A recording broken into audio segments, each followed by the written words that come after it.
तो शब्द रूप जो कि आपके बोर्ड एग्जाम में 16 से अधिक शब्द रूप है मेरे भाई, जिनमें से मैं यहाँ पर टॉप 5 शब्द रूप लेकर के आया हूँ, जिसको आप अगर तैयार कर लेते हैं तो आपके 2 अंक पक्के हो जाएंगे। मैं इसको 2 अंक नहीं कहूंगा, क्योंकि मेरे भाई अगर आप शब्द रूप अच्छे से तैयार कर लेते हो तो आपके लगभग 5 से 6 अंक पक्के हो जाएंगे। किस प्रकार से 5 से 6 अंक पक्के होंगे उसको मैं आगे वीडियो में बताऊंगा। तो अभी पहले वीडियो को बिना किसी देरी के स्टार्ट करते हैं, अपने जो है सीक्वेंस पर आते हैं टाइम बिना खर्च किए हुए, क्योंकि आपके पास समय एक ही चीज की कमी है, वो है समय की। ठीक है, तो उस पर ज्यादा समय खर्च ना करते हुए आगे बढ़ते हैं। तो आज हम किस क्रम में पढ़ेंगे मेरे भाई? तो पहला क्या होगा कि प्रश्न कैसे पूछा जाता है, ये हम देखेंगे कि बोर्ड एग्जाम में प्रश्न कैसे पूछा जाता है शब्द रूप से। फिर पाठ्यक्रम में क्या है, ठीक है, सिलेबस आपका क्या है, ठीक है। उसके बाद टॉप 5 शब्द रूप, जैसा कि मैंने आपसे कहा स्टार्टिंग में, वो चीजें मैं आपको दिखाऊंगा। उसके बाद शब्द रूप याद करने की ट्रिक भी बताऊंगा मेरे भाई, ठीक है। वीडियो के एंड तक बने रहना, क्योंकि अगर आपने इस वीडियो पर क्लिक किया है तो कुछ सीखने के लिए किया होगा। और मेरे भाई इस वीडियो में आप अंत तक आते आते इस टॉपिक को अच्छे से अपने जेब में कर लेंगे, ठीक है। तो टॉप 15 मोस्ट इंपॉर्टेंट क्वेश्चन भी मैं आपको लास्ट में दूंगा, मोस्ट इंपॉर्टेंट क्वेश्चन, ना कि यहाँ पर शब्द रूप पूरा का पूरा शब्द रूप नहीं दूंगा। टॉप 15 क्वेश्चन जो कि आपके बोर्ड एग्जाम में छपा हुआ है, ठीक है, छपा हुआ होगा, उस क्वेश्चंस को मैंने यहाँ पर रखा हुआ है, ठीक है। तो यहाँ पर प्रश्न कैसे पूछा जाता है, जैसा कि मैंने पहला जो है टॉपिक रखा है, तो इस प्रकार से आपका बोर्ड एग्जाम में प्रश्न आप पूछा गया है, ठीक। यानी मनसा किस विभक्ति एवं वचन का रूप है, ठीक है। अभी आपको नहीं आ रहा होगा, जाहिर सी बात है, लेकिन घबराइए मत, चिंता की कोई बात नहीं है। वीडियो के एंड तक आते आते आप इन दोनों सवालों को करने के लायक बन जाएंगे, ठीक है। तो अब आगे बढ़ते हैं। ये चीज आपने आई होप कि समझ गए होंगे कि आपके बोर्ड एग्जाम में इस तरीके से क्वेश्चंस आते हैं शब्द रूप पर, ठीक है। 2 ही क्वेश्चन आते हैं, लेकिन मेरे भाई मैं यहाँ पर बताऊंगा कि 2 क्वेश्चन 2 नंबर के बहुविकल्पी प्रश्न आते हैं, ठीक। अब मैं यहाँ पर आपको बता रहा हूँ, ये शब्द रूप इतना ही इंपॉर्टेंट नहीं है कि केवल 2 नंबर का सवाल आपके बोर्ड एग्जाम में आता है, आपने उसको सही कर लिया तो हो गया, नहीं। इसमें आखिर ये टॉपिक इतना इंपॉर्टेंट क्यों है, मैं इस पर इतना जोर क्यों दे रहा हूँ, क्योंकि मेरे भाई इससे 2 अंक का प्रश्न पूछा जाता है। पहली चीज ये तो आपको पता ही है, लेकिन जो चीजें आपको नहीं पता है मैंने उसको यहाँ पर रखा हुआ है। अगर ये आता रहेगा तो कारक एवं विभक्ति चुटकियों में याद हो जाएगा, ठीक है। जो एक टॉपिक आपका कारक एवं विभक्ति वाला होता है वो भी 2 नंबर का आता है, ठीक है। तो वो टॉपिक भी आप एकदम मतलब 5 मिनट भी नहीं लगेगा उसको खत्म करने में, जब अगर आपको शब्द रूप अच्छे से याद रहेगा, ठीक। उसके बाद सबसे बड़ी बात, अनुवाद पढ़ने से पहले शब्द रूप पढ़ना जरूरी है। जब तक आपको शब्द रूप नहीं आता रहेगा तब तक आप अनुवाद में एक कदम भी नहीं रख पाएंगे मेरे भाई। इसलिए शब्द रूप अनुवाद का क्या है, एक रीढ़ है, ठीक। इसीलिए उसके बाद यहाँ पे क्या है, गद्य पद्य, पद यानी श्लोक का अर्थ समझने में आसानी होती है। आप जैसे अनुवाद करने के लिए आता है गद्य पद्य में, ठीक है, श्लोक का अर्थ लिखने के लिए आता है, ठीक है।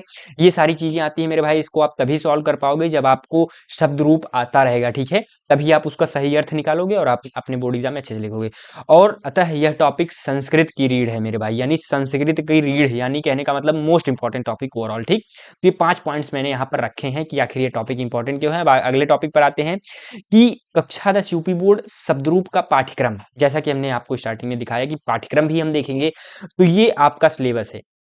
क्या भैया इतना शब्द रूप याद करना है? नहीं मेरे भाई, जैसा कि मैंने आपको कहा टॉप 5 शब्द रूप आपको मैं दूंगा और लास्ट में 15 क्वेश्चन दूंगा। उसको अगर आप तैयार कर लेते हो तो आपके बोर्ड एग्जाम में उन्हीं में से आएगा।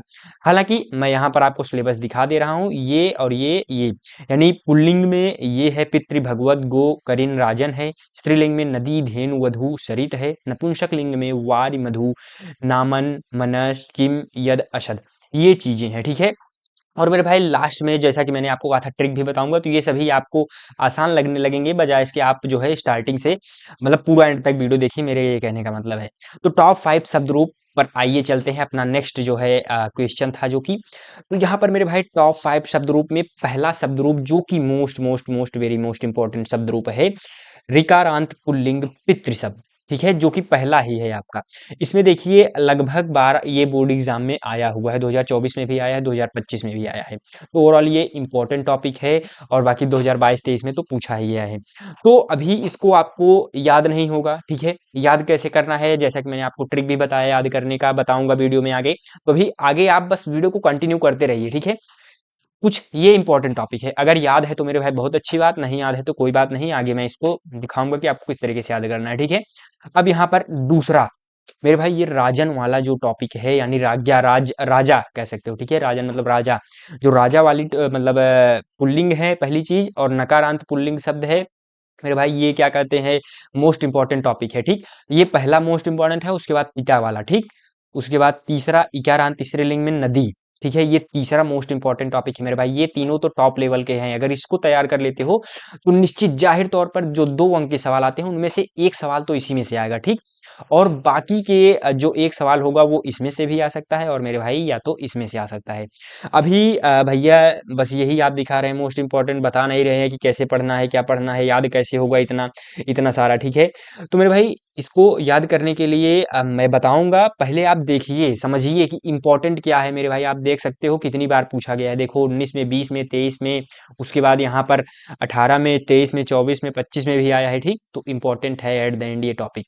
तो यहाँ पर जो ऐसा कि मैंने आपको कहा 5 मोस्ट इंपॉर्टेंट टॉपिक मैंने आपको दिखा दिए, तो बाकी के मैं यहाँ पर और 5 जो है लेकर के आया हूँ। इसको आप देखिए तैयार कर सकते हैं तो बहुत अच्छी बात है, ठीक है। अगर नहीं कर पा रहे हैं तो मेरे भाई कोई बात नहीं, उन 5 को तो कम से कम आपको तैयार करना ही करना है, ठीक है। तो अभी इनको मैं यहाँ पर जो है इनका पीडीएफ आपको दे दूंगा व्हाट्सएप नंबर 9598509664 पर। अगर आप मुझे मैसेज करते हैं तो मैं उसका इसका पूरा का पूरा पीडीएफ आपको फ्री में प्रोवाइड करा दूंगा, ठीक। तो भी आगे बढ़ते हैं और अभी इस पर बाद में आते हैं मेरे भाई, इन सभी टॉपिक पर। पहले यहाँ पर आते हैं, जैसा कि मैंने कहा याद करने की ट्रिक, ठीक है। तो आपको कैसे याद करना है उसके बारे में मैं यहाँ पर एक-एक करके बता रहा हूँ। तो सबसे पहले कोई भी एक शब्द रूप याद करो जो आसान लगे, ठीक है। याद करना है, कोई भी शब्द रूप आपको याद करना है, उसके लिए मेरे भाई एक आसान शब्द रूप आपको आता रहना चाहिए। या तो राम का शब्द रूप पढ़ लो, या तो बालक का पढ़ लो, या तो सिलेबस से रिलेटेड। सिलेबस से रिलेटेड मेरे कहने का मतलब ये है कि जैसे आप पितृ का पढ़ लो या राजन का पढ़ लो, मतलब कोई भी एक शब्द रूप आपको याद होना चाहिए, एकदम मतलब जुबान पे रटा हुआ, ठीक।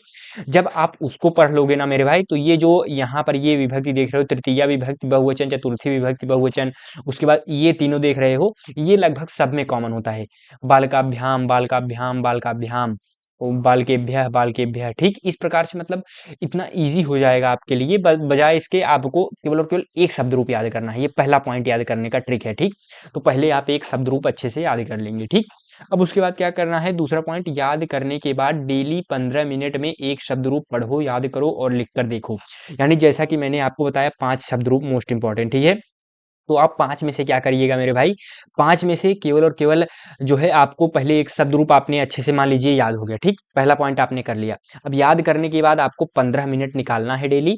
उसमें क्या करना है, आपको शब्द रूप को पहले पढ़ना है। मान लीजिए अब आपने इकारांत नपुंसकलिंग वारी यानी जल शब्द का जो है आपको आज रूप पढ़ना है। तो आप जब मान लीजिए बालक का रूप पढ़े हैं तो उसी से रिलेटेड लगभग चीजें आपको मिलेंगी, बस 1-2 शब्द या 2-3 शब्द यहाँ पर अलग पाए जाएंगे, ठीक। तो उसको आपको ध्यान में रखना है, उसके बाद आपको याद हो जाएगा, 5 मिनट भी नहीं लगेगा। उसके बाद अगले 5 मिनट में आप उसको खुद से लिख करके प्रैक्टिस करेंगे और उसके बाद जो है आपको लिख-लिख करके सारी चीज़ें प्रैक्टिस हो जाएँगी। तो यहाँ पर ये 2 चीज़ें हो गई जो कि मोस्ट इम्पोर्टेंट याद करने की ट्रिक, ठीक। अब तीसरी ट्रिक क्या है, 5 दिन में 5 शब्द रूप याद हो जाएगा, ठीक है। इस प्रकार से आप करेंगे तो 5 दिन में हो जाएगा। अब उसके बाद बाकी में 15 से 20 इंपॉर्टेंट शब्द दे ही रहा हूँ, यानी बाकी में नहीं, बाकी मैं तो जो लास्ट में आपको 15 से 20 इंपॉर्टेंट शब्द रूप दे ही रहा हूँ, उसको आप तैयार कर लीजिएगा, ठीक है, साथ ही साथ। अब मॉडल पेपर और टेस्ट देकर इस टॉपिक को और साथ ही साथ संपूर्ण संस्कृत को एकदम से रट लो। यानी इसमें मैं ये किस चीज़ की बात कर रहा हूँ मेरे भाई, ये मॉडल पेपर और टेस्ट मैं फ्री मार्क बूस्टर सीरीज में मॉडल पेपर तो फ्री ऑफ कॉस्ट नहीं मिलेगा, लेकिन जो टेस्ट होगा वहाँ पर वो सारी चीज़ें आपको फ्री में मिलेंगी, ठीक है। तो मेरे भाई ये जो टेस्ट मैं वहाँ पर लूँगा तो वो फ्री ऑफ कॉस्ट होगा, उसको अगर आप दे रहे होगे वही हूबहू आपकी बोर्ड एग्जाम में सवाल आएंगे। बहुत इंपॉर्टेंट सवाल वहाँ पे रखता हूँ मैं, ठीक है, और उसकी कॉपी भी चेक करता हूँ, ठीक है। तो 9598509664 पर मैसेज करके आप ये टेस्ट दे सकते हैं। अब छठे पॉइंट पर आते हैं, याद करने का ट्रिक क्या है, ज़्यादातर एक वचन और बहुवचन ही पूछा जाता है। यानी कि ये जो एक वचन वाला है, यानी ये जो है और ये यही ज़्यादातर पूछा जाता है मेरे भाई, ये उतना ज़्यादा नहीं पूछा जाता। ये एक वचन और बहुवचन यही दोनों पूछे जाते हैं, ठीक है। तो इस पर आपका ज़्यादा से ज़्यादा ध्यान होना चाहिए, ठीक। अब उसके बाद एक जो है कॉमन पॉइंट मैं आपको बता रहा हूँ याद करने का या बोर्ड एग्जाम में क्वेश्चन अटेम्प्ट करने का ट्रिक, ठीक है। क्या, जैसे यहाँ पे खटकोड़ वाला स और छोटी यू की मात्रा, ठीक है, जिसको हम कहते हैं मूर्धन्य स, ठीक है। तो त्रिसु, नदीसु, गोसु, करीसु, मधुसु, नामासु और उसके बाद वधूसु आदि में सप्तमी विभक्ति बहुवचन होगा, ठीक है। ये मेरे भाई मोस्ट कॉमन चीज है, कभी भी बोर्ड एग्जाम में आपको ये दिख जाए तो आपको सीधा क्या मारना है, सप्तमी विभक्ति बहुवचन, ठीक है। खटकोड़ वाला स और छोटी ऊ की मात्रा, या कभी सपेरा वाला भी आपको मिल जाएगा, ठीक है, जिसको हम क्या कहते हैं, दंत स भी बोलते हैं। अगर ये आपको मिल जाए तो मेरे भाई वहाँ पर क्या होगा, बहुवचन होगा सप्तमी विभक्ति, ठीक है। अब उसके बाद 8वें पर आते हैं सामान्यतः। अब जैसे ये तो आपका पितृस वाला हो गया। अब जैसे पितरी है, भगवती है, गवि है, राज्ञी है, राजनी है, सरिति है, आदि में क्या होता है, सप्तमी विभक्ति एकवचन। तो मैं इन दोनों को आपको दिखा रहा हूँ। तो यहाँ पर जैसे आप देख रहे हो वारिसु, ठीक है, ये क्या है आपका सप्तमी विभक्ति बहुवचन। वहीं वारिड यानी छोटी ई की मात्रा, जैसे यहाँ पर है पितरी, भगवती, गवि, राज्ञी, राजनी, सरिति आदि में क्या होता है, सप्तमी विभक्ति एकवचन। तो मेरे भाई ये कुछ इंपॉर्टेंट चीजें हैं याद करने का। अब उसके बाद ज्यादातर द्वितीया, तृतीया, चतुर्थी विभक्ति बहुत पूछा जाता है, यानी मेरे भाई जो द्वितीया यानी ये द्वितीया विभक्ति, तृतीया, तृतीया, चतुर्थी, पंचमी, ये चारों आपका सबसे मोस्ट इंपॉर्टेंट है। यानी इस पर आपको ज्यादा से ज्यादा ध्यान होना चाहिए, क्योंकि बोर्ड एग्जाम में आप देखोगे तो यहाँ पर लगभग, देखिए यहाँ पर तृतीया विभक्ति, पंचमी विभक्ति में ज्यादा से ज्यादा सवाल पूछा गया है, ठीक है। तो इसी प्रकार से ओवरऑल है मेरे भाई, तो अभी उस पर, और मेरे भाई अभी तो मैं वीडियो में अभी आगे आपको मोस्ट इंपोर्टेंट क्वेश्चन दूंगा। साथ ही साथ मेरे भाई अगर आपको किसी और टॉपिक पर वीडियो चाहे संस्कृत में, ठीक है, किसी भी टॉपिक पर, तो आप कमेंट कीजिए, मैं वो लेकर के आऊंगा। और साथ ही साथ अभी आज मैं पात्र का चरित्र चित्रण भी लेकर के आने वाला हूँ, ठीक है। तो उस टॉपिक को छोड़ करके आप जो है कोई और टॉपिक कमेंट कर सकते हैं, क्योंकि आज मैं उस टॉपिक को अच्छे से खत्म करा ही दूंगा, ठीक है। और उसके बाद मेरे भाई वही चीजें यहाँ पर मैंने लिखा है, टॉप 5 मोस्ट इंपॉर्टेंट पात्र का चरित्र चित्रण आज शाम को आने वाला है, ठीक, उसके लिए भी आप रेडी रहिएगा, ठीक है। और उसके बाद हाँ, अब यहाँ पे कुछ अत्यंत महत्वपूर्ण शब्द रूप, जैसा कि मैंने स्टार्टिंग में आपसे वायदा किया था, उसी पर खड़े उतरते हुए मैंने यहाँ पर मोस्ट इंपॉर्टेंट शब्द रूप रखा हुआ है। तो राज्य, ये मोस्ट इंपॉर्टेंट शब्द रूप आपके बोर्ड एग्जाम में कई बार पूछा गया है। जैसे एग्जाम में आपसे कैसे पूछेगा कि ये राज्य में, राज्य कौन सा लिंग है, वचन है, विभक्ति बताइए। तो पुल्लिंग है, एक वचन है, षष्ठी विभक्ति, ठीक। नदी कौन सी विभक्ति है, स्त्रीलिंग है, बहुवचन है, द्वितीया विभक्ति, ठीक। इसी प्रकार से मैंने क्वेश्चंस को रखा हुआ है। ये 5 हो गए, और उसके बाद यहाँ पर बाकी के 7, 6 से लेकर के 10 तक, और उसके बाद 11 से लेकर के 15 तक। अगर आप इन 15 को याद कर लेते हो, स्क्रीनशॉट लेकर के रख लो। अगर आप इसको याद कर लेते हो तो आपके बोर्ड एग्जाम में जाहिर सी बात है इनमें से लगभग सवाल आपको देखने को मिलेंगे आपके बोर्ड एग्जाम में, ठीक है मेरे भाई। वीडियो में जाने से पहले स्क्रीन पर आपको एक वीडियो दिखाई दे रहा होगा या प्लेलिस्ट दिखाई दे रहा होगा, उस प्लेलिस्ट पर क्लिक कीजिए। वहां पर मैंने संपूर्ण ग्रामर पढ़ाया हुआ है, ठीक है। उसको आप 2 से 3 दिन में कवर कर सकते हैं। और हाँ, मैं आपसे वहीं मिलूंगा, तब तक के लिए चलते हैं मेरे मित्रों, धन्यवाद, राधा स्वामी।